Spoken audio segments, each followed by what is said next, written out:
Reminder, Mark chapter 9.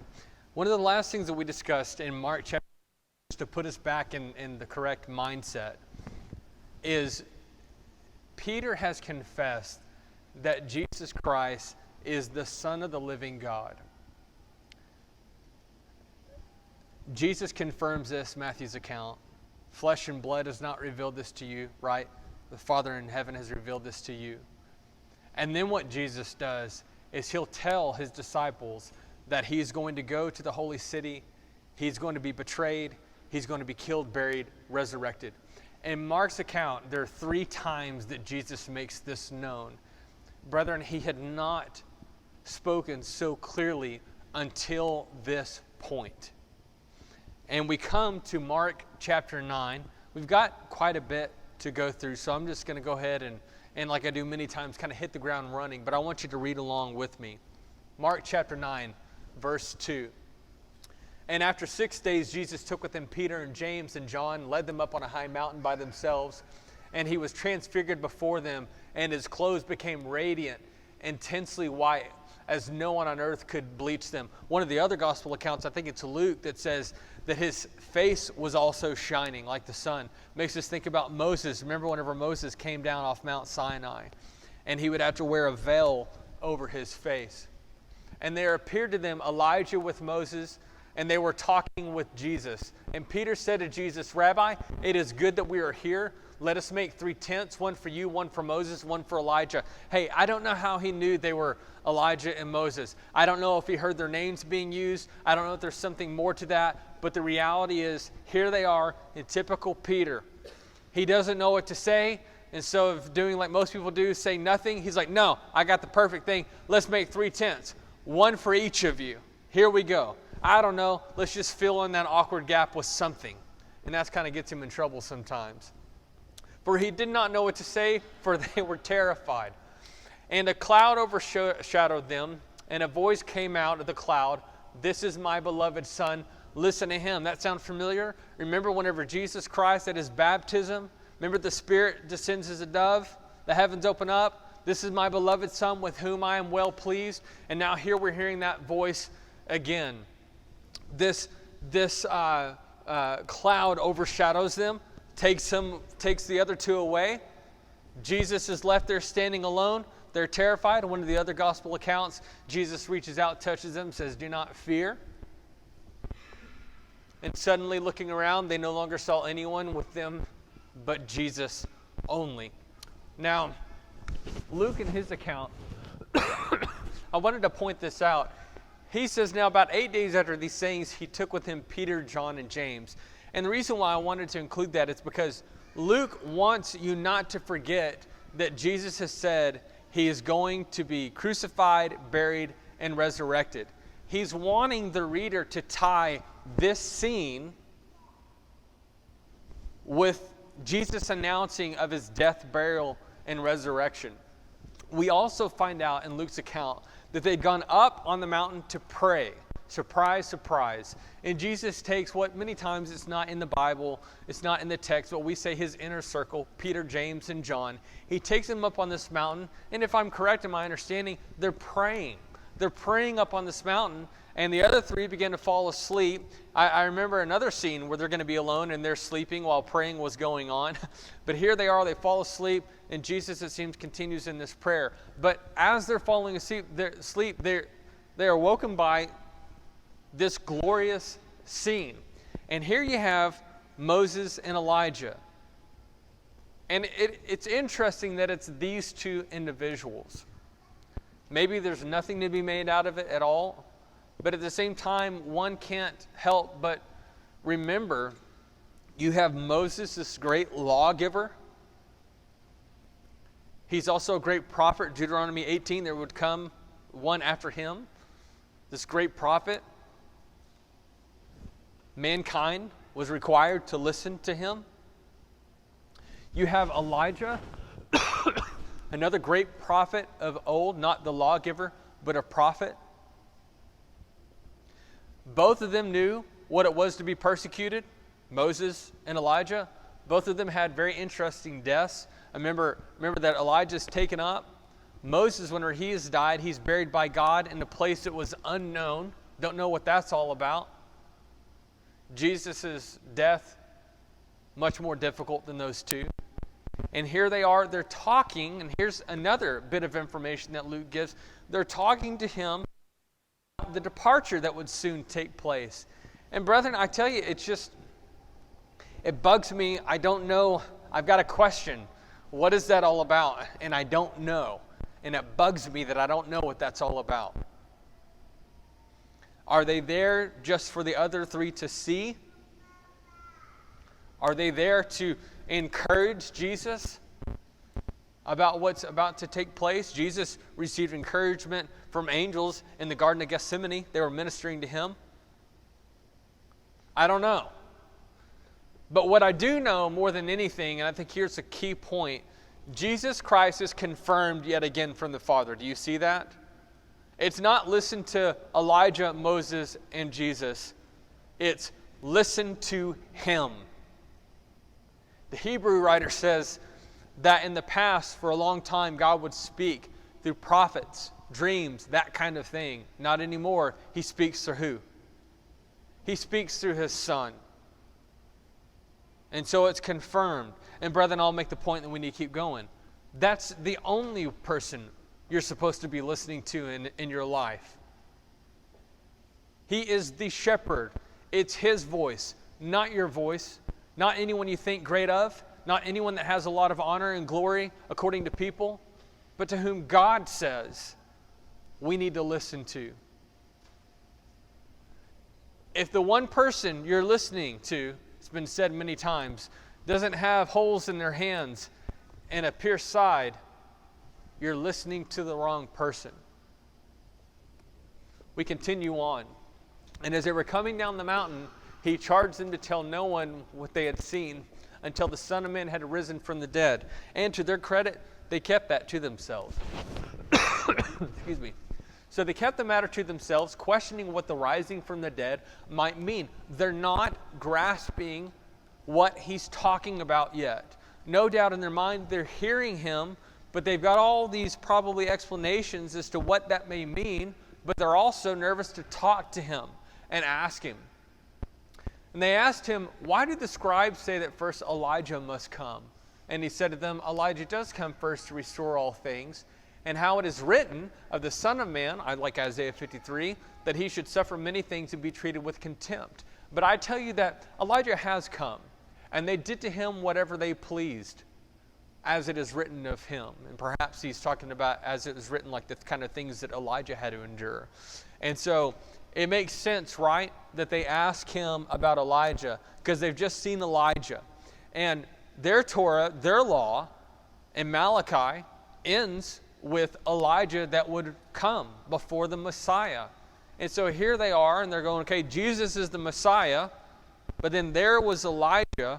Okay, what's all this about? Elijah must come first to restore all things. They're trying to figure this out, and Jesus confirms he did. He did. And it was John the Baptist. John the Baptist came in the spirit of Elijah, not literally Elijah being resurrected. Then the disciples understood that he was speaking to them of John the Baptist. So they have this conversation. They're trying to figure out what it all means. They begin to come down this mountain. What I'm going to do is I'm going to skip over the one miracle that we'll end with, as is my custom. I'll typically end with the miracle. We're going to come back to that. But there's going to be a miracle that occurs, and now we come to Mark chapter 9, same chapter, verse 30. And they went on from there and passed through Galilee, and he did not want anyone to know, for he was teaching his disciples, saying to them, the Son of Man is going to be delivered into the hands of men, and they will kill him, and when he is killed, after 3 days he will rise. But they did not understand the saying, and were afraid to ask him.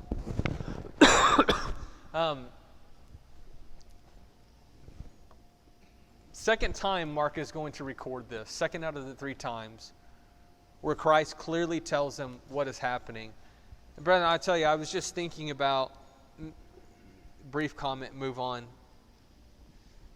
Such a brutal thing that Jesus is having to tell his disciples, right? Such an unpleasant thing. a thing that does not make sense.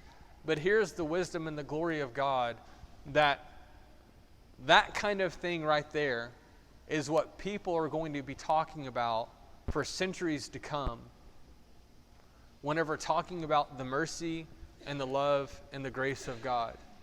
Sometimes grace doesn't always look like what we think it should. And that's what Jesus is doing. And I want you to just keep in mind with me as we're going through this. Here Jesus is. He's been transfigured before them. He comes down a mountain, heals a person. He tells them, I'm going to be handed over, killed, resurrected. And this is the kind of thing that you get from mankind. And they came to Capernaum, and when he was in the house, he asked them, what were you discussing on the way? But they kept silent, for on the way they had argued with one another about who was the greatest. They knew they shouldn't have been doing that. That's why they didn't want to say anything. And he sat down and called the 12, and he said to them, if anyone would be first, he must be last of all and servant of all. And he took a child and put him in the midst of them, and taking him in his arms, he said to them, whoever receives one such child in my name receives me, and whoever receives me receives not me, but him who sent me. I like one man, he says, Jesus calls us to be childlike, not childish. And I like Matthew's account because it talks about how Jesus is looking for humility. Truly I say to you, unless you turn and become like children, you will never enter the kingdom of heaven. Whoever humbles himself like this child is the greatest in the kingdom of heaven. It's the parallel passage. It's the same scene. We joke sometimes as parents, especially those of us that I'm sure we joke in all stages, right? We joke whenever they're younger, and then all of you that have their kids are older, then you like to tell us, oh, wait till they get to be teenagers because you don't want us to sleep at night. And then they get older and all that. We all got these little funny things. But the reality is, in all honesty, our children are an absolute blessing. And they're a blessing to watch. One of the things about children, whenever they're on their A game, is their love and their humility. Their love for their brothers and their sisters. But more, and to the point, their love and their trust in their parents.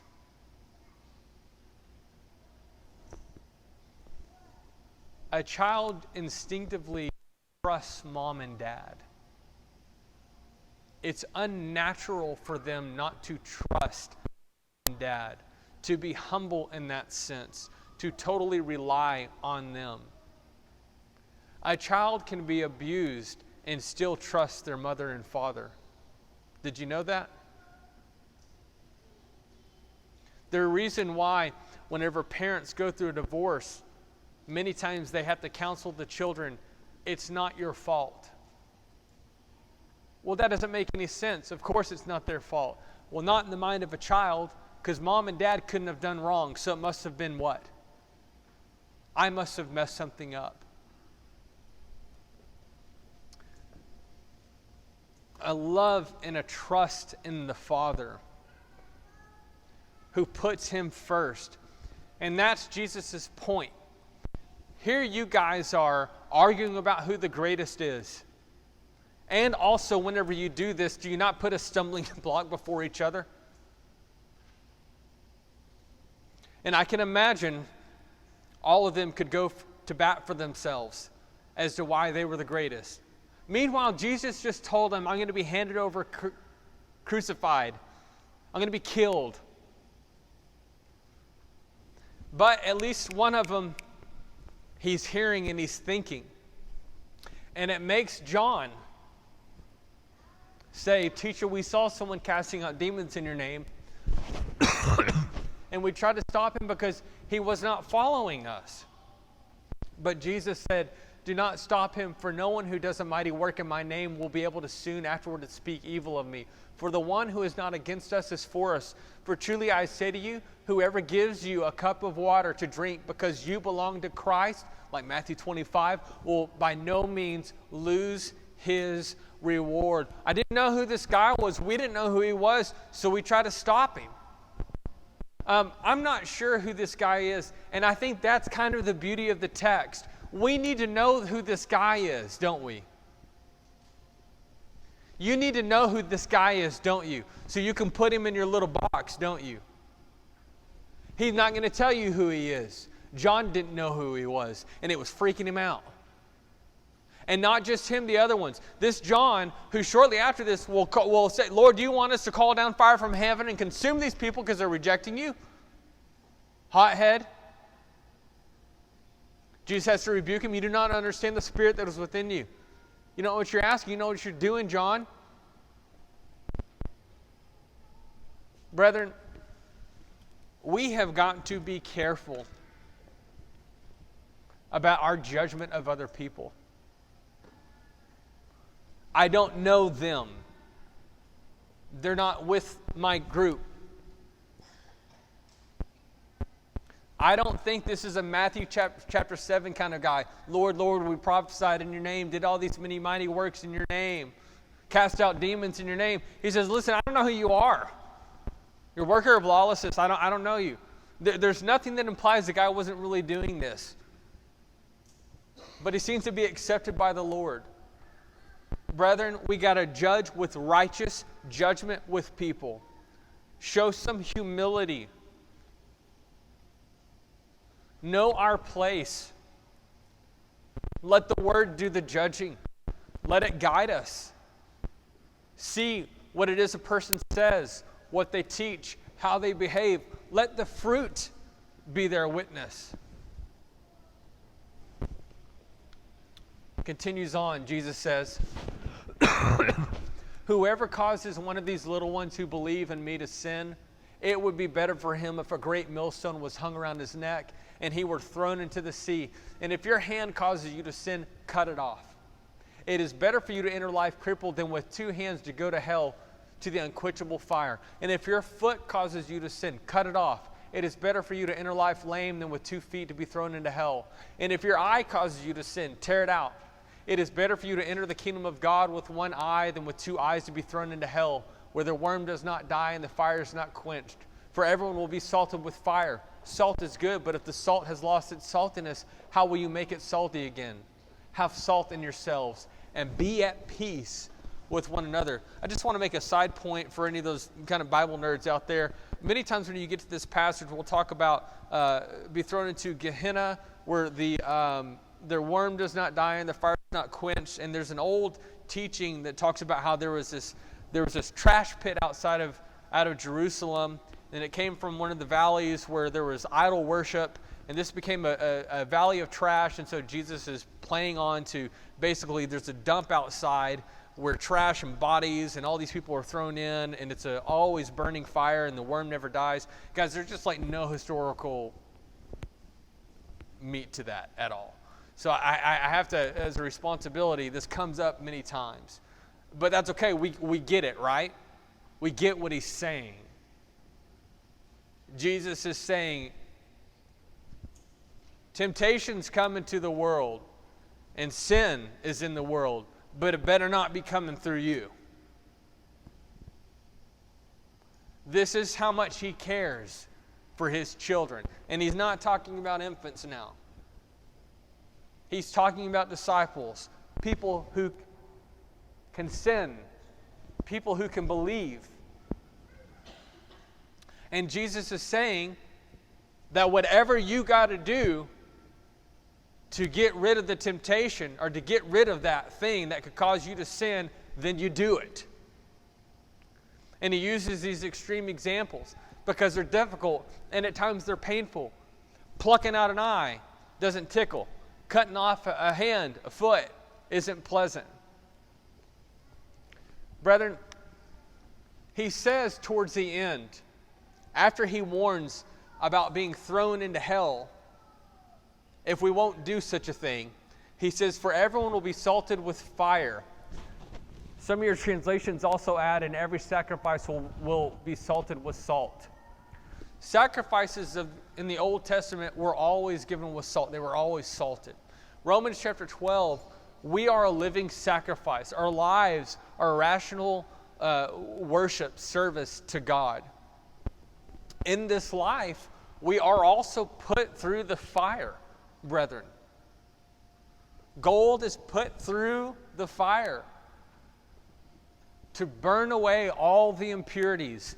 This is life. Entrance into the kingdom isn't always easy. One guy had put, listen, what Jesus is saying is you can either suffer now for following Jesus, or you can suffer later if you don't.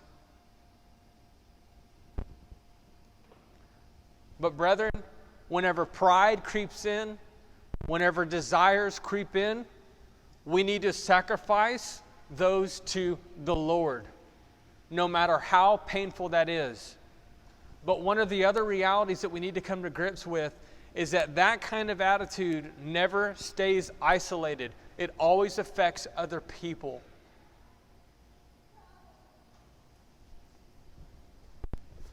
This passage, these things, brethren, are for us to chew on, to think about. I have seen, we've all seen it, if you've all been alive, how pride and putting yourself first has horrible repercussions in your own life. And it's why we struggle with having a desire for God, because we have too much love for ourselves. It affects friendships. It affects marriages. It affects local congregations. And we got to be wise enough not to think that we wouldn't do that. These 12 men loved Jesus, amen? But even they struggled with this. And do you know what? They're going to do this again.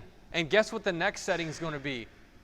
The night that Jesus is betrayed, the Lord's Supper, in that upper room, these goofballs get into another argument about who the greatest is. Brethren, just to put it bluntly, and then I'll move on, we got to get over ourselves and our desires and our wants. That's not how we learn Christ. Now, let me go back and go over this miracle with you, and then the lesson will be yours. Mark chapter 9. So here the transfiguration has happened. Off the mountain. Mark chapter 9. Verse 14. And when they came to the disciples, they saw a great crowd around them, and the scribes arguing with them. And immediately all the crowd, when they saw him, greatly amazed, and ran up to him and greeted him. And he asked them, what are you arguing about with them?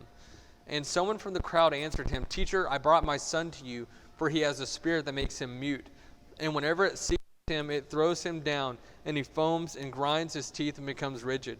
So I asked your disciples to cast it out, and they were not able. And he answered them, O faithless generation, how long am I to be with you? How long am I to bear with you? Bring him to me. And they brought the boy to him. And when the spirit saw him, immediately it convulsed the boy, and he fell on the ground and rolled about, foaming at the mouth. And Jesus asked his father, how long has this been happening to him? And he said, from childhood, as it has often cast him into fire and into water to destroy him. But if you can do anything, have compassion on us and help us. And Jesus said to him, if you can, all things are possible for one who believes. Immediately the father of the child cried out and said, I believe, help my unbelief. And when Jesus saw that a crowd came running together, he rebuked the unclean spirit, saying to it, you mute and deaf spirit, I command you, come out of him and never enter him again. And after crying out and convulsing him terribly, it came out, and the boy was like a corpse, so that most of them said, he is dead. But Jesus took him by the hand and lifted him up, and he arose. And when he had entered the house, his disciples asked him privately, why could we not cast it out? And he said to them, this kind cannot be driven out by anything but prayer, and some of your translations add prayer and fasting. So, again, it's the next day. He comes down the mountain. And you can imagine Jesus is away, and these scribes in this crowd, they're going to be taking advantage of this situation. Because here his disciples are without their leader, and they can't cast this one out. So you can imagine they're arguing amongst themselves. Jesus has to leave the valley. As one guy said, sometimes you got to leave the mountain and come down to the valley. You got to get back to the valley. And here he is with the people, with all this commotion going on, learns what's taken place, learns that these disciples were not able to cast this demon out. Luke tells us, I always just appreciate little details about this. It paints a picture. It helps us grow. Helps us to grow closer to these men and women that we're reading about. This is this man's only child, and he's had to watch his child go through this. Brethren, I don't know what else to say other than something I repeat all the time. These passages are meant to be meditated on. We got to slow down and think about what this guy's life is like. Many times the reason why we don't have compassion on one another is that we don't slow down and think about one another in our daily lives and what we're having to go through. We're not walking in each other's shoes. But the moment we slow down and think about it, we quickly have compassion. And of course, if you've been through something, then you especially know what it is to have a burden.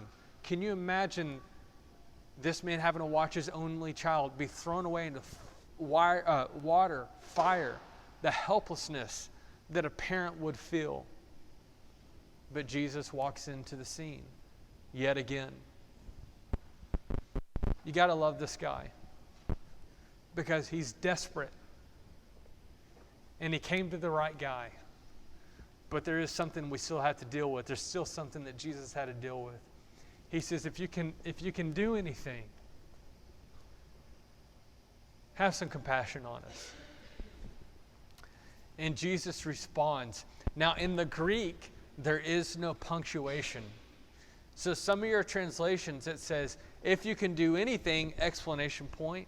Some of you say, if you can do anything, question mark. They're disputing whether Jesus is saying if I can, or if he's saying if you can. One thing is for sure, the problem is not on Jesus' side. Amen? And the other thing is, let's not get caught up whether there's an explanation point or a question mark. The bottom line that Jesus is saying is that there's a belief issue that I need to address with you for a moment. Whether that's if I can, you're doubting that, or not. I'm saying if you can. All things are possible for one who believes. And I love this man's response. I believe, but God, help my unbelief. You ever been there before? You got me again, Jesus. You got me again. I'm struggling a little bit with this. I'm overwhelmed. There are things going around me that I can't understand. What do you want me to say? But I got to tell you, brethren, I appreciate the honesty, don't you? I'd rather hear someone say, like this man right here, I believe, help my unbelief. There's two beautiful things that happen on that day. The fact that God cures his boy, but the other thing that I think Jesus found much more beautiful was the honesty and the humility of this guy. Help my unbelief. Brethren, I got to tell you something. Jesus Christ proved himself, no doubt about it, but he didn't come down to our little earth because he needed validation from us. Jesus Christ confirmed who he was. Jesus Christ didn't come to our little planet so that we may save him. No, he came to our little planet to save the world. He's not the one that's on trial. We are. We are the ones under consideration. Listen, I know because of the nature of these lessons, there's so much to cover that a lot of these, I'm not able to nuance a lot of this. So this is fast moving, we hit and we go on. But brethren, there are two main things that I want to encourage us all to take away this week. Number one is the challenge of humility. What does that mean? What does that look like? In particular, in your life, because see, this is one story, this is one account, one narrative. But this principle God wanted you to have for you to understand how to use it in your life. What does this mean for you and I this week in our setting? How can God be glorified? How can we serve other people? When can we give a cup of cold water? When can we help someone outside the body? When can we let, as John the Baptist, Elijah in spirit, says, he must increase, but I must decrease. John chapter 3 this week. How can we help someone get to heaven versus being a hindrance in getting in their way? And challenge number 2, brethren, it's simple, but it's one that needs to be at the forefront of our mind all the time. I used to think, like in my teens, that the concept of not believing to God was so foreign and it would never be a challenge. And then by the grace of God, He's given me a few more years, and I'm sure all of you can appreciate this more the older we get. The concept of belief becomes more real and more deep, and you find yourself actually appreciating the concept more, and you find yourself lacking. Do I believe? These guys struggled with it. Do you see that? How many demons had they cast out, but not this one?